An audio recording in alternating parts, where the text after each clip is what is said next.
अस्सलाम वालेकुम viewers, welcome to Skyline Academy. मैं आपका टीचर अली अहमद। वीडियो शुरू होने से पहले मैं चाहूँगा कि अगर आपने अभी तक स्काईलाइन एकेडमी के चैनल को फेसबुक पर और यूट्यूब पे सब्सक्राइब नहीं किया तो अभी करें और साथ में दिए गए बेल के आइकन को दबाएं ताकि आप हमारी आने वाली वीडियोस को सबसे पहले देख सकें और मालूमात हासिल कर सकें। आज हम थ्री ऑफ इक्वेशन की सीरीज में कार्डन मेथड को डिस्कस करेंगे। कार्डन मेथड एक हमारे पास एनालिटिकल मेथड है जिससे हम किसी भी क्यूबिक इक्वेशन को सोल्व कर सकते हैं।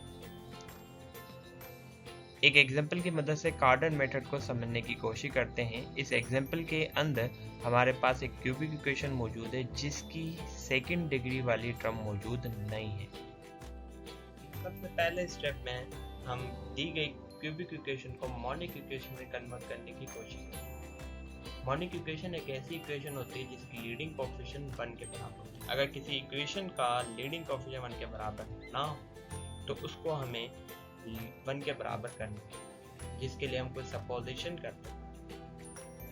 उसके बाद हम ट्रांसफॉर्म की गई इक्वेशन की सेकंड डिग्री टर्म को रिड्यूस करने की कोशिश करेंगे। स्टेप नंबर 3 के अंदर हम रिड्यूस इक्वेशन को एक न्यू क्यूबिक इक्वेशन के साथ कंपेयर करेंगे और स्टेप नंबर 4 के अंदर हम एक नए वेरिएबल इंट्रोड्यूस करेंगे g और h, जो सम ऑफ रूट्स और प्रोडक्ट ऑफ रूट्स को डिफाइन कर रहे हैं। और पांचवा इम्पोर्टेंट स्टेप जिसमें हम g और h की मदद से एक क्वाड्रेटिक इक्वेशन जनरेट करेंगे जिसके रूट u क्यूब और v क्यूब होंगे।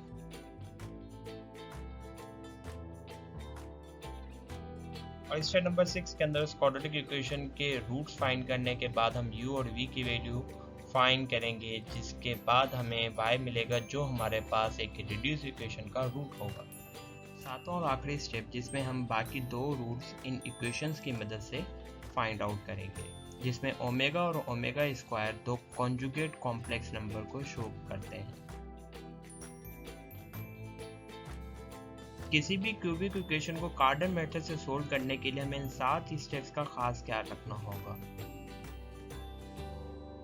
आइए हम अब अपनी इक्वेशन की तरफ चलते हैं। x³ - 6x + 9 = 0, जिसको हम इक्वेशन नंबर 1 कंसीडर कर रहे हैं। अगर हम इस इक्वेशन का जायजा लेते हैं तो इसका लीडिंग कोएफिशिएंट 1 है, जिसका मतलब ये इक्वेशन मोनिक है और इसमें x² वाली टर्म मौजूद नहीं है, यानी कि यहाँ पर स्टेप नंबर 1 और स्टेप नंबर 2 की कोई ज़रूरत नहीं। लेकिन हमें इसको ट्रांसफॉर्म इक्वेशन में कन्वर्ट करना है, जिसके लिए हमें इक्वेशन स्टेप नंबर 1 को फॉलो करना पड़ेगा। यहाँ हम y सपोज कर रहे हैं जो a3x के बराबर है। a3 हमारे पास हाईएस्ट डिग्री टर्म का कोएफिशिएंट है।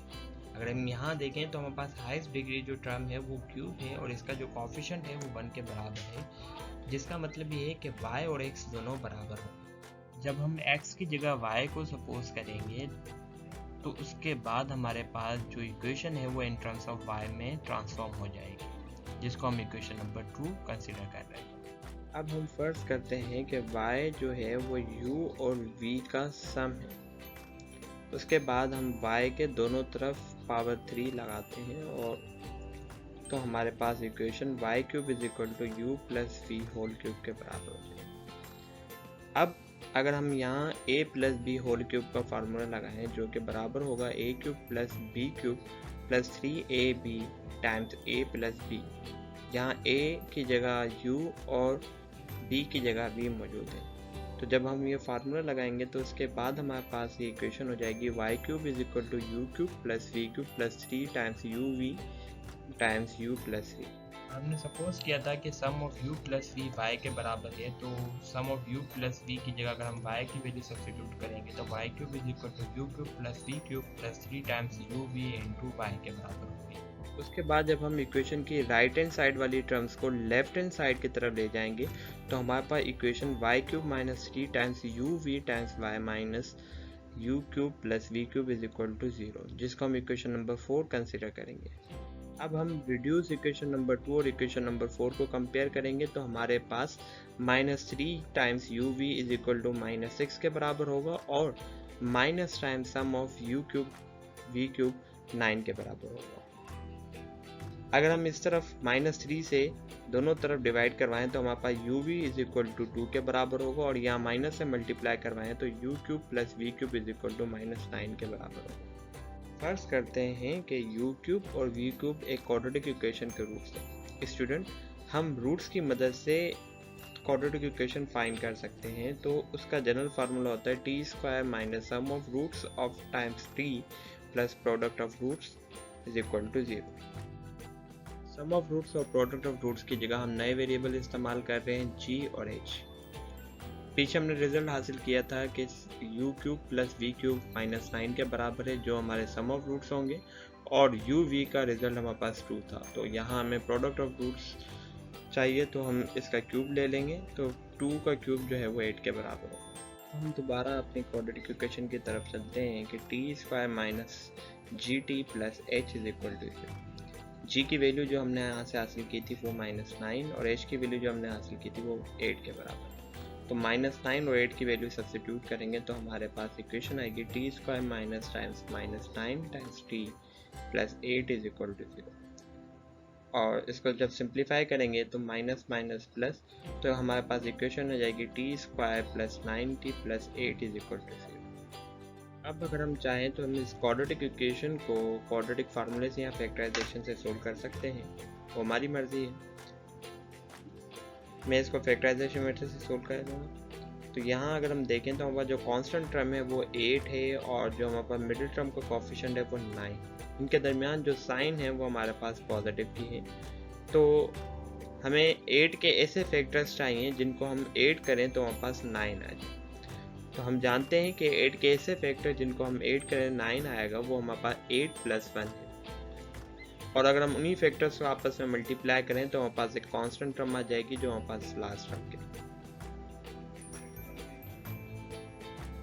तो अब हम मिडिल टर्म को ब्रेक करेंगे in terms of t plus 8t में, तो हमारे पास न्यू इक्वेशन हो जाएगी T square plus T plus 8t plus 9 is equal to 0।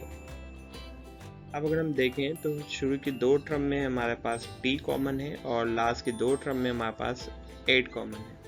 तो अगर हम शुरू की 2 टर्म में से t कॉमन ले लें और लास्ट की 2 टर्म में से 8 कॉमन ले लें, तो हमारे पास अगली इक्वेशन हो जाएगी t टाइम्स t प्लस 1 और प्लस 8 टाइम्स t प्लस 1। और अगर हम यहाँ दोबारा देखें तो हमारे पास जो t प्लस 1 है वो यहाँ और यहाँ दोनों जगह कॉमन है, तो इसको हम कॉमन ले लेते हैं। तो हमारे पास t plus 1 into T plus 8 is equal to 0 एक फैक्टर्स क्रिएट हो जाएंगे। अब अगर हम देखें तो हमारे पास 2 फैक्टर्स का जो रिजल्ट है वो 0 के बराबर आ रहा है।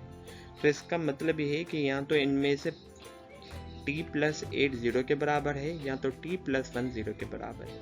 अगर हम इसको सिंप्लीफाई करें तो हमारे पास t बराबर हो जाएगा -8 के, और ये t बराबर हो जाएगा -1 के। तो ये 2 t की वैल्यूज हमारे पास आ चुकी हैं, जो हमारे पास रूट्स हैं क्वाड्रेटिक इक्वेशन के। यहाँ हमारे पास 2 मुख्तलिफ रूट्स आए हैं क्वाड्रेटिक इक्वेशन के, तो हम इस वजह से पहले रूट को t1 का नाम दे रहे हैं और दूसरे रूट को t2 का नाम दे रहे हैं। और हमने फर्ज किया था कि u क्यूब और v क्यूब हमारे पास क्वाड्रेटिक इक्वेशन के रूट्स हैं, तो हमारे पास जो पहला रूट है उसको u क्यूब और दूसरे रूट को v क्यूब से डिनोट कर रहे हैं। यहाँ से हम u की और v की वैल्यू फाइंड करेंगे। जैसे हमने कहा था कि u क्यूब हमारे पास फर्स्ट रूट यानी -8 के बराबर, और v क्यूब हमारे पास सेकंड रूट यानी -1 के बराबर है। अब हम दोनों तरफ क्यूब रूट लगाएंगे तो हमारे पास जो रिजल्ट आएगा वो u इज इक्वल टू -2 और v इज इक्वल टू -1 के बराबर। इक्वेशन नंबर 3 में हमने सपोज किया था कि जो y है वो बराबर है सम ऑफ u और v के। अब हमें u और v की वैल्यू मिल गई है, तो जिस दोनों वैल्यू की मदद से हम y की वैल्यू फाइंड करेंगे, जो हमारे पास रिड्यूस क्यूबिक इक्वेशन का रूट है।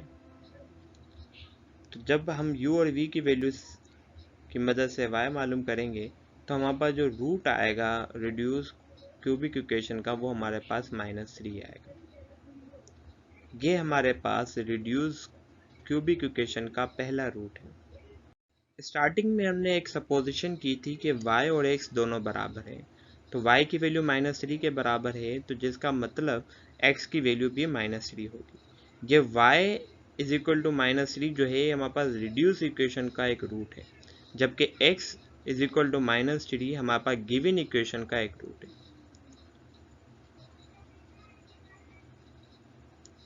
और इस गिवन इक्वेशन के बाकी दो रूट्स हम इस इक्वेशन की मदद से फाइंड कर सकते हैं,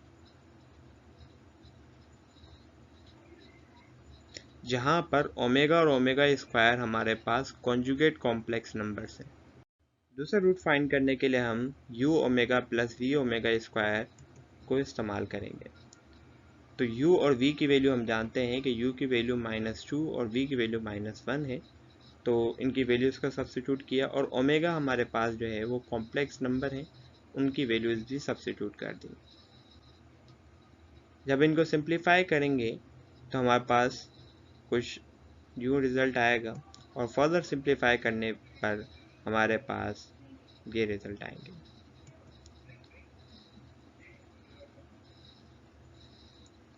अब फाइनली हमारे पास जो सेकेंड रूट है वो 3 प्लस आयोटा स्क्वायर रूट 3/2 आया है।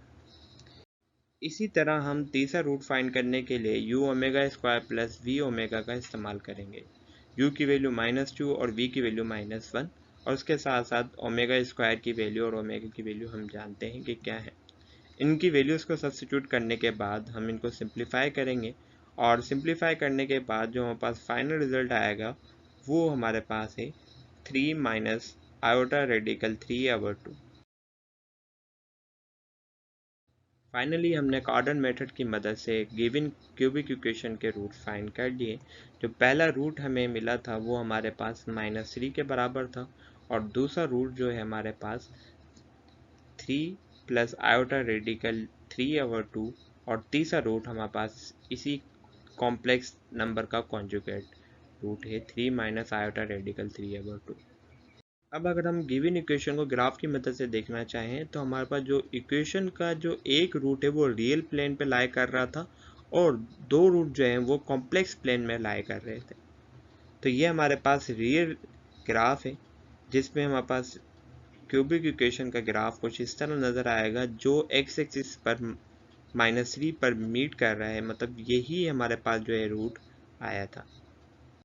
इसी तरह हम जानते हैं कि हमारे पास जो गिवन क्यूबिक इक्वेशन थी उसके दो रूट्स कॉम्प्लेक्स प्लेन में थे, तो हम कॉम्प्लेक्स प्लेन में अगर देखें तो हमारे पास इसका ग्राफ कुछ इस तरह होगा। अगर आपको ये वीडियो अच्छी लगी हो तो अपने दोस्तों के साथ ज़रूर शेयर करें और कमेंट्स में अपनी राय देना ना